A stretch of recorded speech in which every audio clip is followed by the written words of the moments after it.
Hello, and welcome to Low Code in 30. I'm Jeff Goldberg, part of the Evangelist team at Mendix. In today's webinar, we're going to spend the next 30 minutes discussing openness and extensibility in the Mendix platform. Low Code in 30 is run on a monthly basis, and if this is the first time you've joined us, we've covered a number of topics over the last 9 months related to the Mendix application development platform. I encourage you to visit our YouTube channel and view our previous webinars, and subscribe to our channel so you can get notified as we add new content regularly. Let's start with a quick overview of what Mendix is, and then we'll talk about all the APIs Mendix makes available for developers to open up and extend the value of the platform. Afterward, we'll have a few minutes for Q&A. Mendix was born to help enterprises win with apps because it's the fastest and easiest low-code platform to create and continuously enhance any kind of app at scale, including web apps, offline-first mobile apps, REST APIs, microservices, and more to fit a variety of use cases. Mendix helps you achieve your goals through a visual, model-driven development platform, enabling professional developers and stakeholders in the line of business to collaborate throughout the entire application lifecycle. Everything from requirements gathering, development, deployment, and finally operating are integrated into the platform to help make developers' lives easier and to bring them closer to their customers. As a result, development is faster and more efficient because the business and IT combine their domain expertise during application creation. Application quality is significantly higher because requirements and outcomes are in alignment, and total cost of ownership is lower because adopting an agile and iterative process reduces rework after applications go live. Right now, it's likely you're using traditional development methods to build applications in your enterprise. It's working fine. However, the increasing demand for apps from the business is making it more difficult to execute on their requirements in a timely fashion. Compound that with the rapid pace of innovation in technologies like artificial intelligence, machine learning, analytics, blockchain, IoT, and others, and very quickly, you start hitting a wall. But that's okay, because these languages you currently code in have package management capabilities, or repositories of modules you can import into your project, wire them up with your pipelines, debug them with tools, and also add tracers, etc. This speeds up development somewhat because you get access to pre-built code, but chances are you have to read through that code and understand how to use it, test it, debug it, and refactor it before you merge it with your project. So it's not a quick download, snap in, and go situation. Furthermore, if there's no package at all, you can always resort to coding a solution yourself. It's great because then you have complete control. But it is time-consuming because you have to become an expert in the technology so you can properly integrate it, and this additional overhead can cause delays in delivering to the business. Consequently, you start making trade-offs and your custom code ends up not being so reusable, positioning you as a constant refactor monkey rather than the problem solver you want to be. So you find yourself investigating low code and watching this webinar. You're asking yourself, how does this technology differ, improve, or make a greater impact compared to the traditional development I'm doing today? Well, there are a number of things that make Mendix different than traditional development. For starters, there is the ease with which you can build front ends and user experiences for apps using drag and drop tools. HTML, CSS, and JavaScript are abstracted away. Model-driven development is visual, making the programming language easy to work with compared to traditional code. This is true for any developer or business stakeholder, especially when they are collaborating. Couple the visual nature of low-code platforms with built-in agile Scrum support through an accessible and transparent requirements management system, and what you get is the domain expertise of developers from IT and the business integrated directly into the models.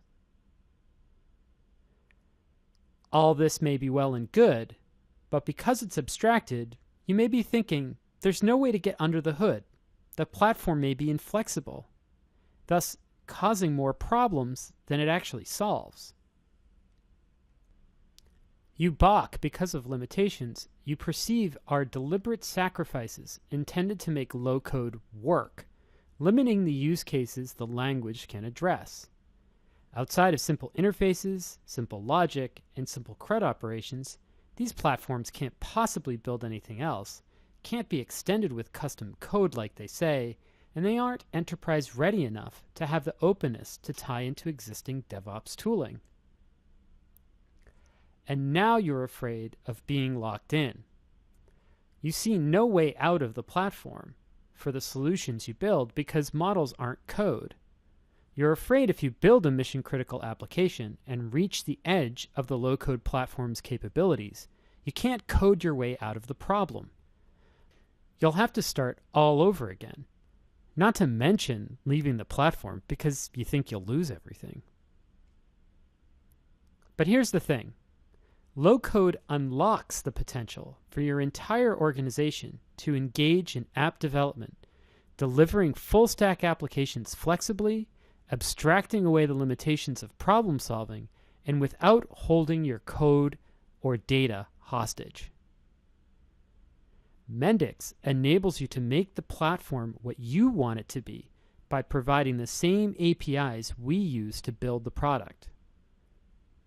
Rather than go through every API and abstraction, we're going to focus on 3 specific APIs that give you complete control to take Mendix anywhere you want to go. Those APIs are the Mendix Runtime API, the Client API, and the Model SDK. These 3 APIs expose the unique value of the Mendix platform architecture. Let's dig in. These 3 APIs make it possible for developers to customize any part of Mendix while taking advantage of all the benefits already built into the platform. In addition, the extended components are reusable across apps and shareable through an online public-private repository. We call it the Appstore.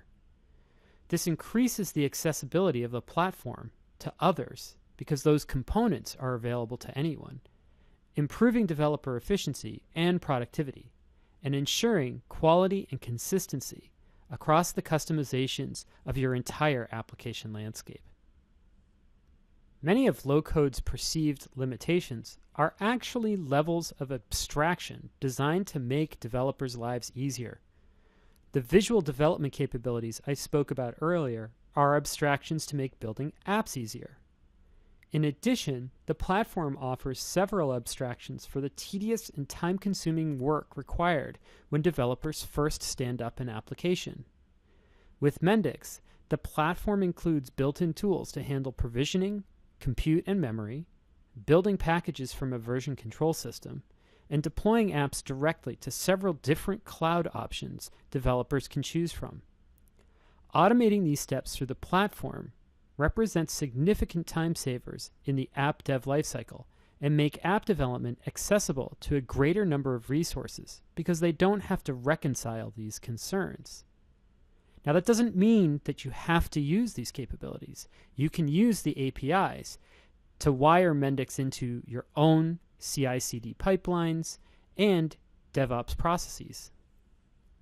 The APIs Mendix makes available for developers provides unparalleled flexibility and availability to extend the platform and extract from it.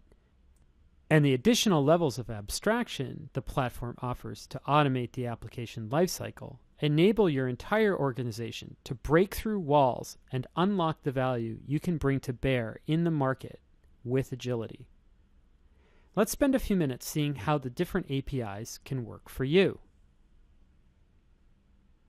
The first example I'll show is using the Runtime API to create a helper function for adding query string parameters into a key value pair list object. Inside the desktop modeler, I have a function called a microflow that receives a dialog request command from Slack. This function will create and send the JSON description of the dialog that will appear in Slack. But first, I need to go to the Appstore, the Mendix online repository for reusable components, and install Community Commons. Community Commons is a list of additional functions built using Java in a form called Java Actions that can be added to microflows natively. In the microflow, I'm using the string split function from Community Commons that creates a split item object. The object works great, but I need my query parameters in a key value construct. So I've created this parse query params Java action to take that list and build it the way I want. To do that, I created the Java action in the Project Explorer. I provide title and parameters,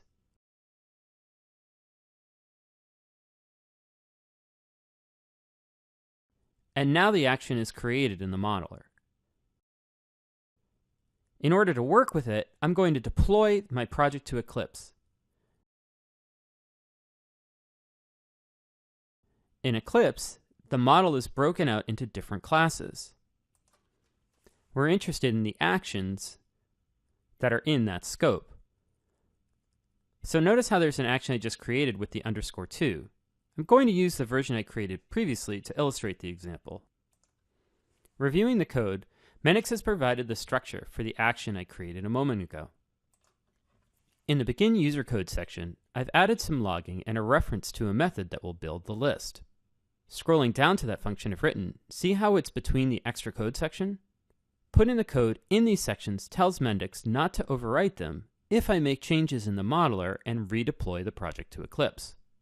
The custom code I've written creates an instance of a query params object, an entity existing in my project, and then sets the value based on where in the array the code is passing through. The result is a list I can then use to find the parts needed to start building the dialog. Java actions make great reusable helper functions when you need code-level access to extend the platform. Here's an example of calling a visually developed microflow from the Runtime API. This Java action contacts Azure Cognitive Services Facial Recognition API. This is the microflow to contact Azure. There is a corresponding Java action that will expose as a microflow to make the action part of the toolbox. Inside of Eclipse, the Java action uses the Runtime API microflow classes, executes the microflow, and then sends the response back. By wrapping the microflow in this way, we've created an abstraction for other developers to easily integrate face detection into their app.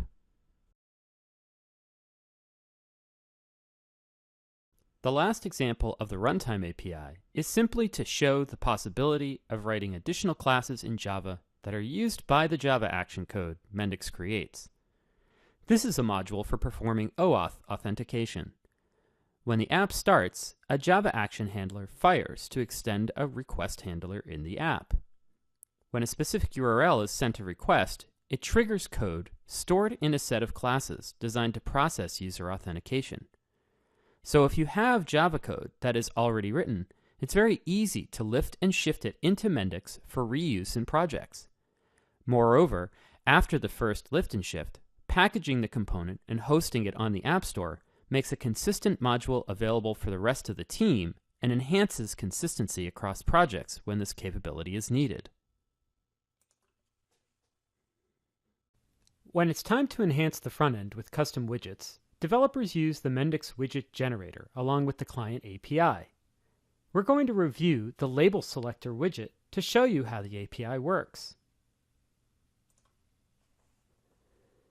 This app uses the widget to apply metadata tags to pieces of content for curation purposes. If we look at the properties for the widget, there are several options to choose from. Let's get under the hood. To build a widget, there is some boilerplate that's installed through a Yeoman generator. To start the generator, I type in Yo Mendix and walk through the prompts. This will set up my project in the folder I'm running the generator from. The latest documentation for the Yeoman generator lives here. Every widget starts with a package XML. Identifying the widget configuration file and the path to the files used to construct the widget. The widget configuration file is an XML file for composing the properties dialog of the widget that is filled out in order to use the widget. If we observe the first two entries, we can see how the definition materializes in the modeler properties for the widget. Widgets use the Dojo or React JavaScript frameworks to make them work.